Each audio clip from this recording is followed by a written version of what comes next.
Hello, Assalamu alaikum. I am MD Junaid Nashid, an intern candidate of Data Science ML Engineer intern program.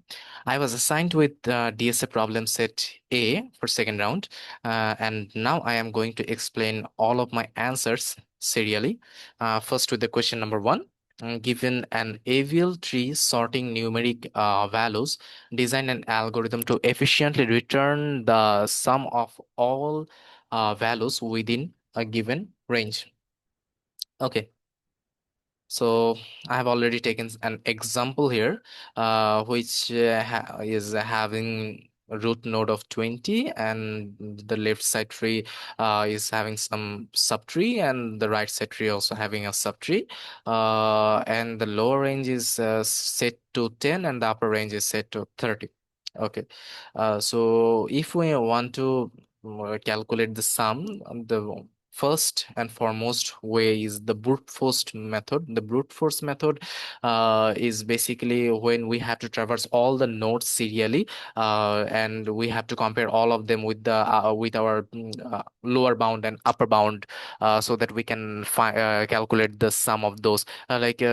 We'll start from 20 and we will go to the left node, and the left node is containing 10. And as we know, as the BST properties means, we always will contain, the left tree will always be lower value, contains the lower value than the root node, and the right side tree will always contain the higher values of 10. If we ignore this property first and we'll start brute force, that means we'll have to traverse through all of the nodes. Then that means if we have n number of nodes, we have to search n times and calculate them, and then we can count the sum, which means we will take the order of n times for this search and lookups, and also calculating the sum.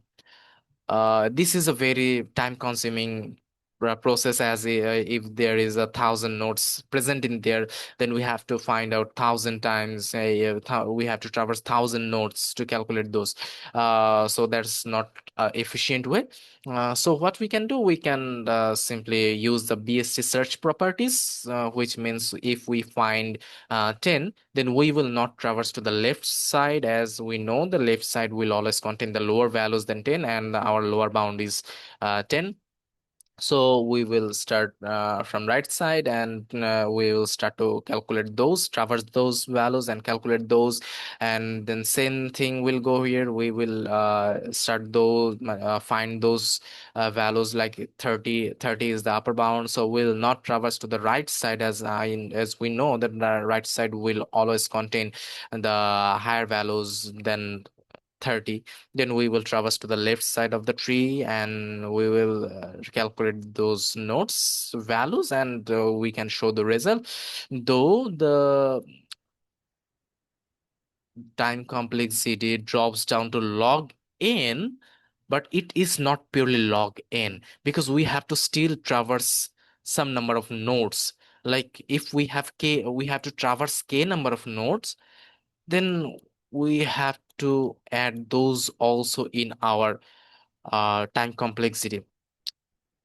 So for multiple queries, or multiple same type queries, the time complexity is still same. We cannot add caches to store data or something like that, to store some of the properties. So it will take constant time like this, and this is also time consuming process. So we have to go through a better approach. So what will be the better approach? So one of the approach can be, we can calculate each subtree's sum. Like for example, this 80 will start from a node number, this node contains 18, and it can also contain many more nodes, but currently it does not have any more nodes, so we will just think of this a single node, and we will just calculate all the sum it has with its child nodes. As it doesn't have any child nodes, so we will just calculate the sum here, which is only his value, and this is called the subtree sum. Same goes for this 12. uh, Now you will see what I meant by the child nodes values also. Look, the child nodes have some subtree, so we will use the subtree sum, and we will add this with this node's value, like 18 plus 12 is equal to 30, and 30 plus 15 is equal to 45. 45. So this is this node subtree sum. So if this node had multiple subtrees, then we should we could have use all the nodes there, all the nodes sum, and use those as use those to calculate upwards, and we'll make the subtree sum here. Same goes for there. The 7 is this subtree sum, and what will be this subtree sum? This subtree sum is currently 10 plus 45 is 55, and 7 is equal to 62. 62 is the subtree sum. 62 is the subtree sum. That means we have this whole section and this section sum here with this value. So we do this will work like a cache memory or cache value that will help us in future for future queries. We will do the same for these things.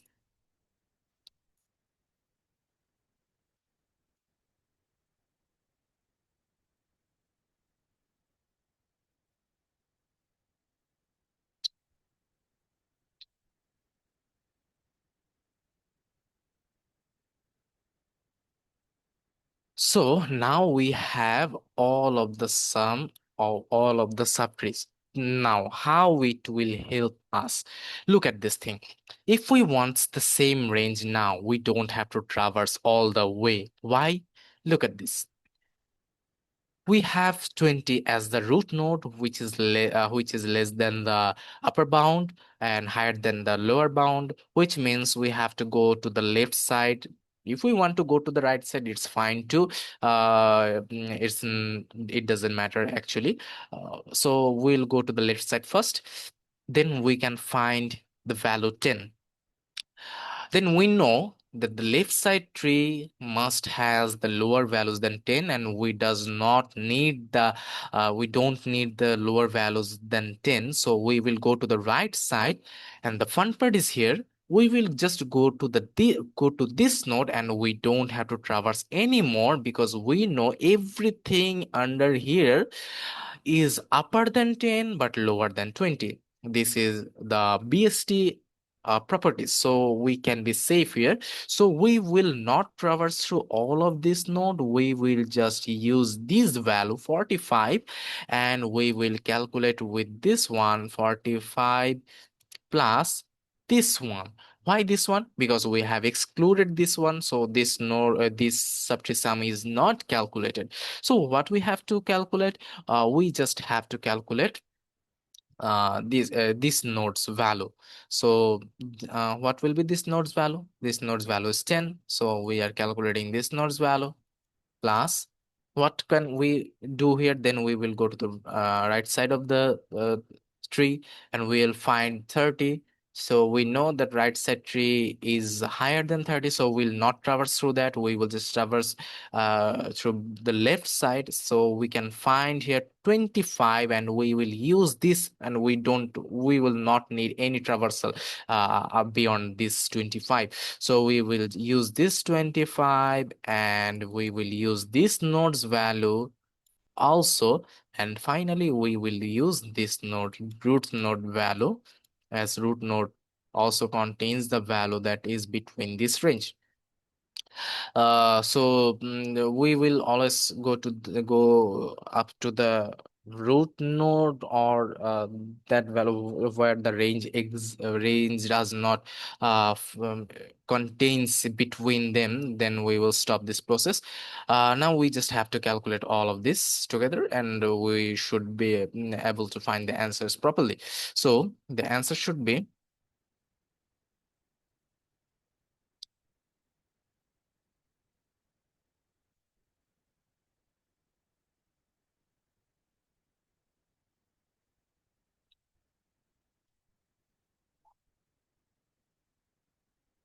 okay. 130. The answer should be 130. Okay.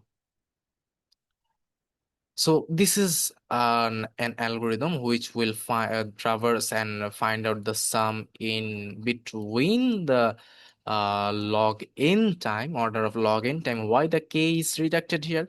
Because we don't need to traverse the k nodes. We can traverse through the just the limits. That's it. So we don't need the k here. So it is approximate time, order of log n time. So another thing that is asked here, how would you approach scale if each tree update must propagate features for downstream?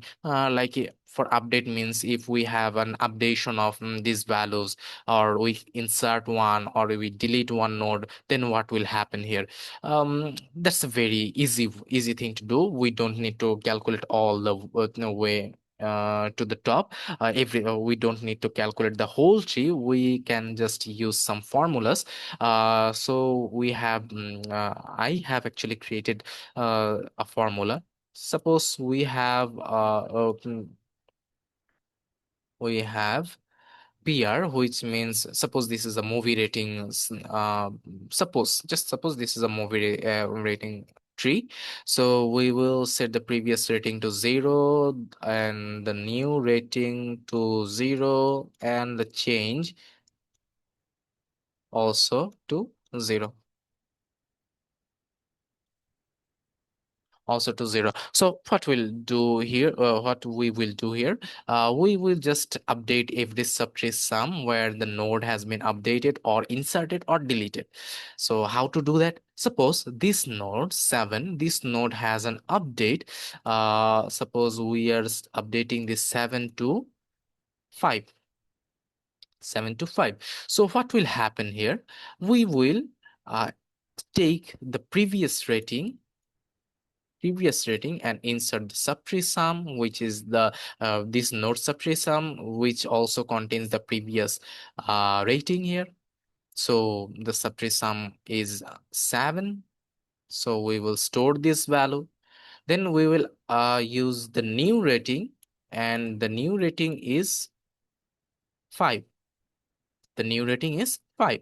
And what will we do? We will just change it. The change For the changes value, we have also created a formula for this change.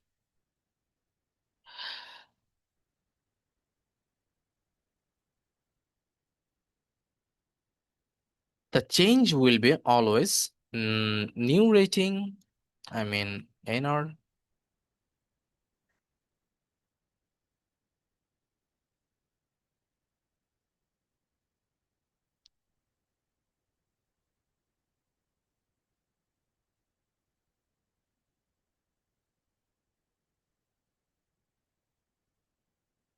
NR minus PR. So what will happen here? Look, we have NR is equal to 5 and PR is equal to 7. So what is the change? The change is -2. So what will happen now? We will add this value in subtree sum. Let's say the subtree sum is subsum. We will do the plus equal here. Subtree sum change. So what will happen here? So look, if we have we had the subtree sum is 7. We had the subtree sum 7. So 7 plus equal change, which is -2, which means 7 minus 2 is equal to 5. That means this 5 will change into will be changed into 5. And what to do with the rest of them? We will also do the same formula for this one also. The subtree sum is here 62, and 62 minus 2 will be 60. And what will happen in here? Same, 172 minus 2 is equal to 170. So this is how we will handle the update. And now what about the insertion and updation? S- Suppose we are here inserting 2. We are here inserting 2. So for new insertion, another thing. After all of the calculation has been done to the till the root node, then we will reset the value of PR and NR to 0.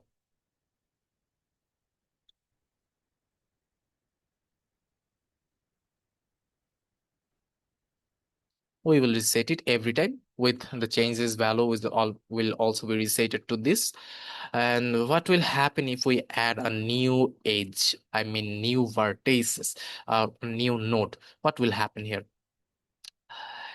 When a new node is here, we don't have a previous value, right?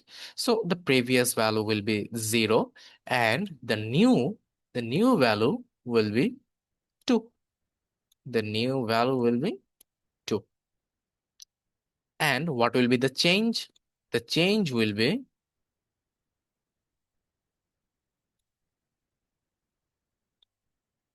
new value minus previous value is equal to 2. Then we will start with the subtree sum. And subtree sum here is currently 0. Here subtree sum is currently 0. So 0 plus 2,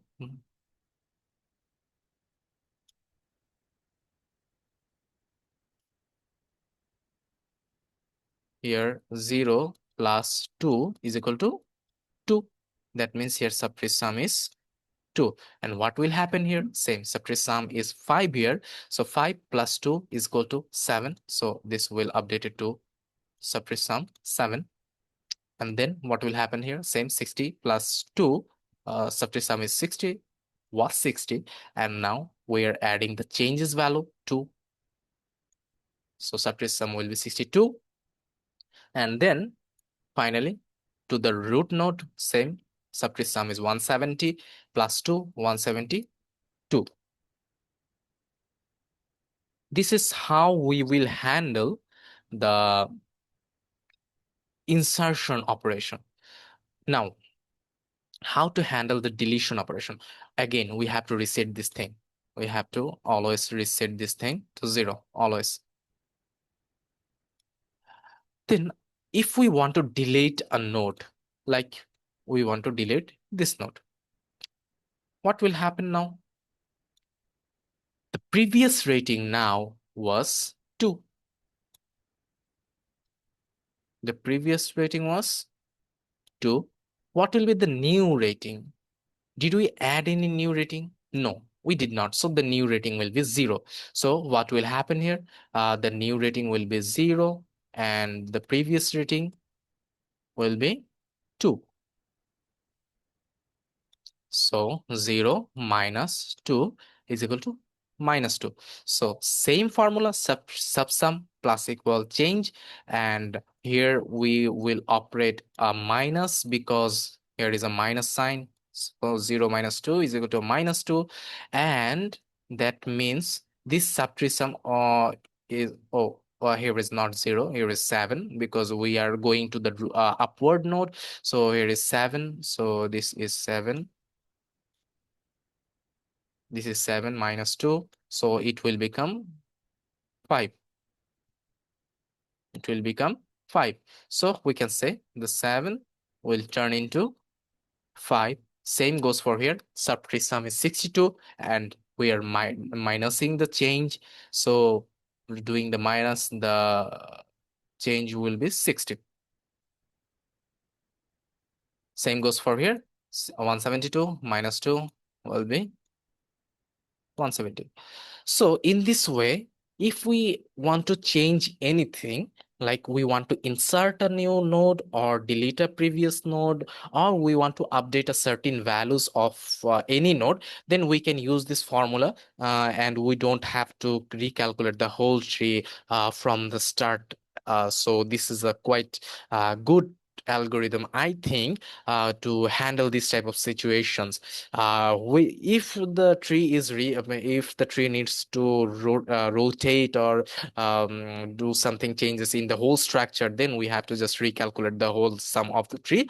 Otherwise, we don't need to recalculate the whole thing, whole tree, whole things. Or we just have to use this formula till the root nodes come, and this will work totally fine. So this is my answer for question number one. Then let's go to the question number two. Suppose you must store and retrieve large model weight files distributed across a database. Explain how a B-tree support for search and insert operation at scale. Okay, for this example, I have also already created a B tree. So the main difference in B tree and binary search tree is binary search tree only contains one values in each node, but a B tree can handle many values in one node, many values. So what's the difference?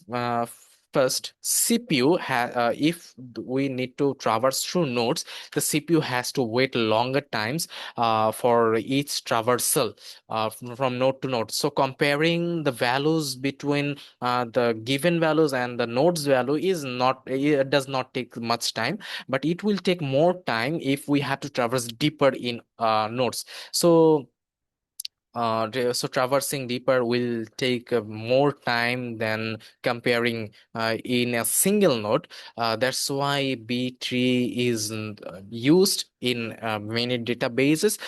B-tree's nodes actually works like kind of disk blocks, which disk blocks contains data of many keys data. We can also compare it with a cabinet's drawer, like one cabinet. This node can be called one cabinet, and it has four drawer, and four drawer can contain many type of data, and each drawers has also sub drawers, so we can go to those sub drawers if we need, but we don't have to traverse through longer and longer and longer cabinets. We don't have to traverse through that. Like if we had this type of structure, then we have to traverse through these, then these, then these, then these. That's a very time consuming process, but this process is not that time consuming, as we can get four values in this scenario. We can get four values in just one node. So how does B-tree works? B-tree has a customizable drawer system or disk block systems. Like if we want to set the disk blocks by ourselves, we can do that. Like but we have to we have to take care of one thing, that the max number of blocks, the max number of blocks, uh and the mean number of blocks, those are related. How they're related? The mean number of block must be the half of max number of blocks, half of max number of blocks, which means I have here four blocks, which is the max values. I set it to the four max, and which means I can have a node which can contain at least at least two keys, but not less than two key. But the root node is different. Root node can have one key, but does cannot have more than four key. Root node can have one key, but cannot have more than four keys. Okay, but the other nodes cannot have less than two key. If I set the max limit to 6, the min limit should be 3, or max limit if 10, then the min limit would be 5. So this is how we have to set the correct, set the order, and searching is very fast. Why? I have said earlier that comparing values it's much faster than going deeper into nodes. For example, if I want to search 15, we can go here at the first place. So we can say the 10 is much lower than 15. Then we can find the next value 18, which is much higher than 15. So we can assume, or we know actually that the 15 value is stored in between 10 and 18. So it will go to this drawer, or you can say this node. So in this node, we can start from 14. We'll compare with 14. We can see that this 14 is lower than 15. Then we will go to the next node and we will find the value that we wanted to find. So we can take this value and use it as we want. So the searching is faster here. How it is faster? Let me show example with this tree. Suppose same thing, we want to search for 15. Look, first we want to look for this root node. We did not find that. Then we have to go to the first depth. We did not find that. Then we have to the second depth. Then we found that. That means height is 3 here, but here height is just 1. 1, 2, 3. I mean, the height is here too. So you can see, we had to traverse more here in BST than the B tree. That's why the B tree, which uses the context of disk blocks, are used in different type of databases like PostgreSQL, MySQL, this type of databases. So if we want to store large models weights in distributed system, distributed B trees, or you can say, we can do that very easily because the finding is very easy. We have to dive shallower than than BST. So these blocks are will help us very quickly.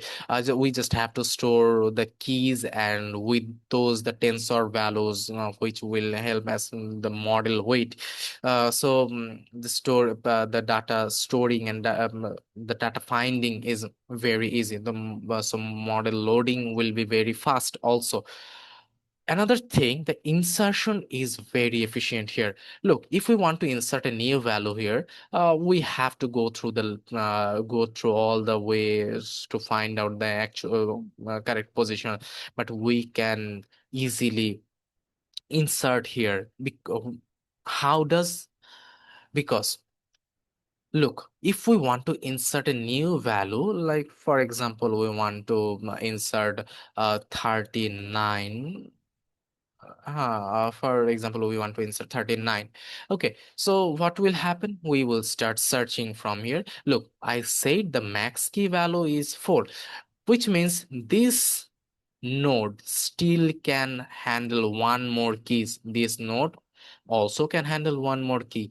This node can handle two more keys. This node can handle one more key, and this node can handle two more keys, which means 1, 2, 3, 4, 5, 6, 8. We can insert 6 more keys here without increasing the depth of this tree.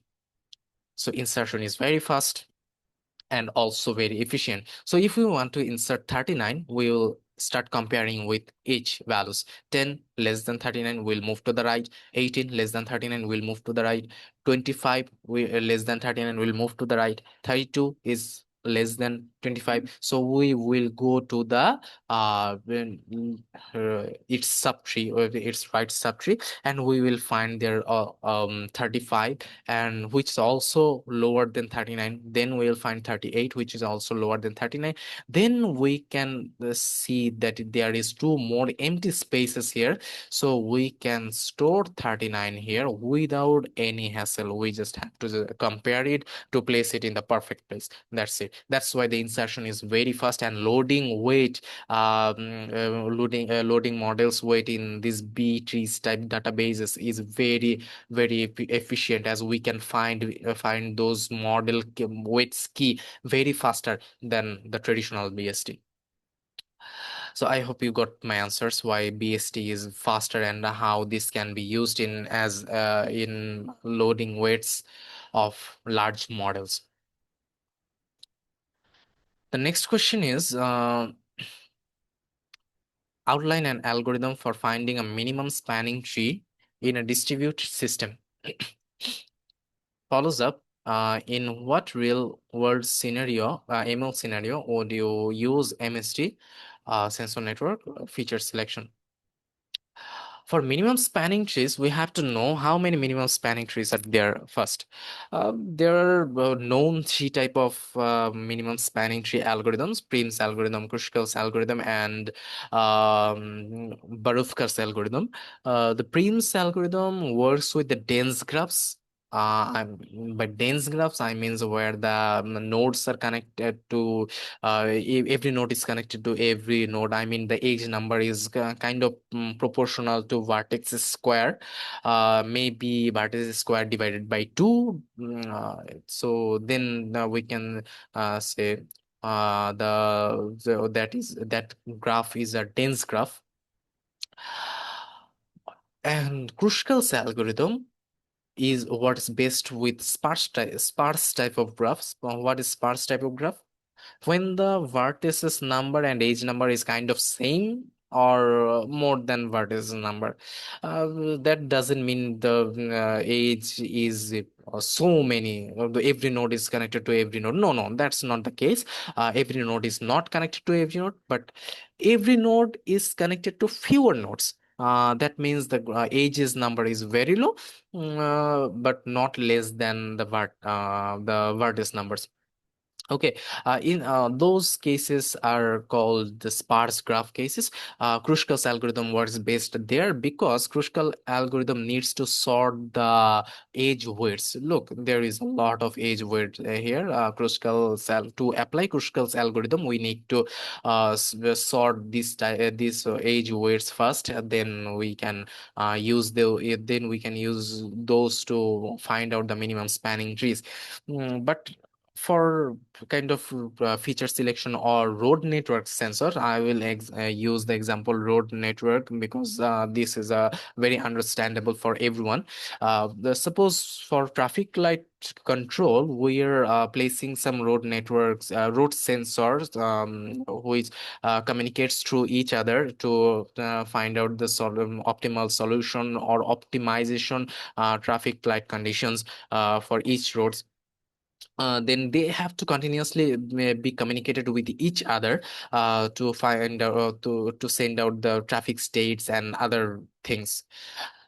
So what will happen here? Every sensor need to be connected with every sensor. So this is a dense type graph, we can say. But also every sensor has their own connections, own connectivity. Like inside the sensor, there might be some features like how is the QE length, how is the traffic duration, or the how is the cars, what type of cars are coming in this road, like that. So these are other kind of features. So they need to be uh, I mean, they need to be kind of contacted with each other to find out the what will be the next signal, which can reduce the congestion. So every sensor must have their own connectivity also. Then the other sensors also need to be connected with them. So this is a totally distributed system. So what will happen if we want to connect those with Kruskal algorithm? First of all, Kruskal doesn't work well with dense type of graph because it will take long time to sort those edges with their edge weight. And second of all, these all edges need to be stored in a single central machine, as those central machines are as those central machines are we can say will contain all the age weights, so the central machine need to have a larger disk size or memory size to handle those type of age weight, which is not actually cost effective at all. So what we can do here, we can just ignore Kruskal's algorithm totally. So what about Prim's algorithm? Prim's algorithm works with dense graph. So why don't we use that? Same problem. We have to store all the age weights to a central machine, because Prim's algorithm also need to have all the weights together in a same place to work to find out those age weights and everything, and to find out the minimum spanning tree. So here comes the Barufkas algorithm. Barufkas algorithm works with totally distributed system, which is a very good thing, because distributed systems like road sensors need to be communicated with its own, and also needs to be communicated with other sensors as well. So what will we do here? Suppose this is an example of our road network. Here many sensors are placed, A, B, C, D, E, F, G. Total seven sensors are placed here with their connectivity age width. So what we will do here, as I said, this is a distributed system algorithm, so we don't need to have any problem with connecting their own with themselves. So what we will do, or we don't have to worry about sorting at all.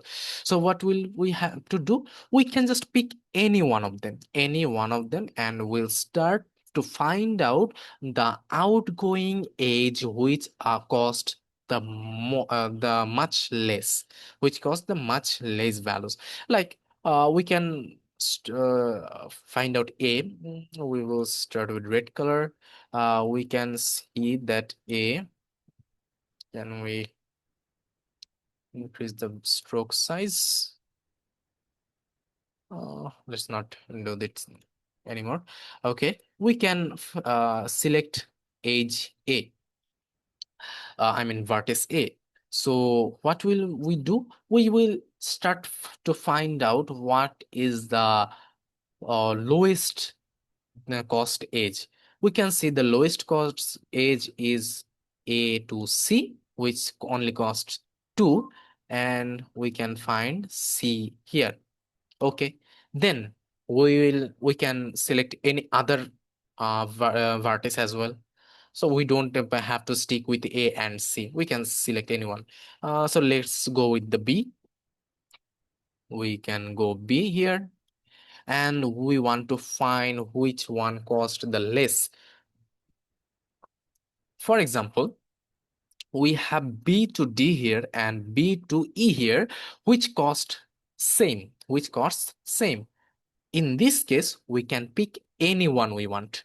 Let's say we are going to pick B to E. So we got this one, B to E. Then we're going through alphabetic order, let's say. We have this one, C. We have this one, C. We have same C to A age and C to D age with lowest cost. We can pick anyone. Let's say we are picking this one. This is the fun part. In others algorithm, we cannot visit the visited nodes or visited vertices. But in this algorithm, we can also visit the visited vertices. This is what makes this algorithm more efficient also. Look, we can take AC here also. Then we are going through D. Look, from D we have 4 edge, H to E, B, C, and F, and the lowest cost is this one, D to E, and the cost is only 1. Okay, after that D, we can select E, and with E we can also say the same same age is the lowest. So we are going to select this one. Then with F, we can see with F, the ages are F to D, F to E, and F to G. So we are going to select the lowest cost one. So we are going to select this one, F to G, and then finally comes G. And with G, we can see the lowest cost is this one, G to C, G to C. And we don't have any unvisited nodes now. But look, we have two components. Here is component number 1, and here is component number 2. In Barufka's algorithm, the second step is connect all the components with the lowest edge till there is only one component remained. So in this case, we can see that there are not three, 1, 2, 3, 4, 5. Total 5 edges are there to be connected with this component from A to B, C to B, C to D, C to F, and G to F. But we can see we have to use the lowest cost path or lowest cost edge. The lowest cost edge is C to D. C to D. And that's how we connected the whole distributed system into one with this connection. We can see B is connected to E is connected to D is connected to F, D is also connected to C is connected to G, C is connected to A. So everyone is connected to everyone through some edges or something like that. So this is Barufka's algorithm. So Barufka's algorithm can work in distributed system very well. So in real world scenario, for sensor work, like sensor network, we can use this Barufka's algorithm to handle the distributed system. Now, the last and final question, for a tree or graph-based feature index in a memory constraint environment, compare slab allocation and garbage collection as memory management strategies. And follow-up says which option better supports predictable latency for online serving in ML system. First of all, let's talk about garbage collection and slab allocation.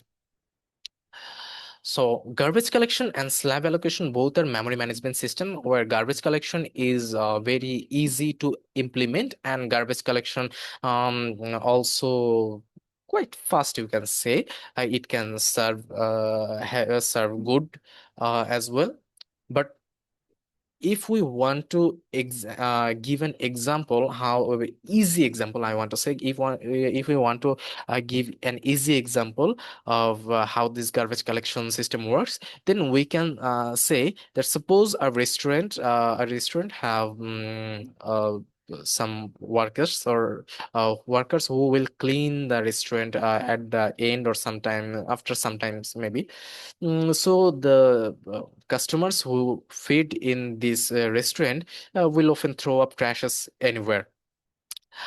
When the store is closing or something like that, then the janitor or whatever the worker is, they will come and clean up the whole restaurant and free up all the spaces from which were filled with trashes. And in that time, all of the restaurant services were blocked. In garbage collection system, what happens?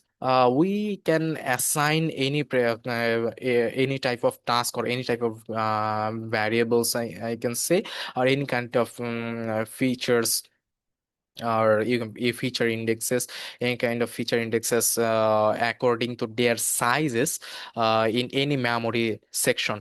We don't we actually have the ability actually don't have the ability to give the memory to a specific location, a feature index to a specific location, and we also don't need to call manual cleanup also in this garbage collection system. So what will happen here? The index will be stored in memory locations, and it will store there. But it if it is unreachable for some times, it will not be cleaned up, but it will still stay there, and the serving will happen. The new indexes will come and take places. This will happen over and over again.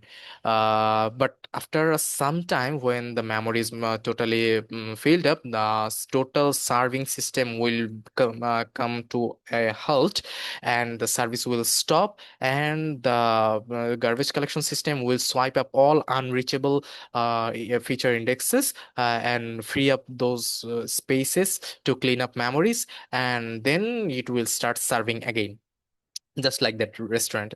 So what happens here? The serving is stopped for a while.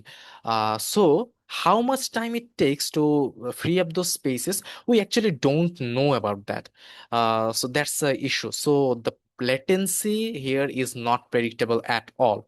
Second thing, big drawback I can say, as those feature indexes which are totally unreachable but not cleaned yet, stores still takes those memory spaces and holds them, which takes memory overhead, which makes the memory overhead, we can say 2 to 3 times of live data.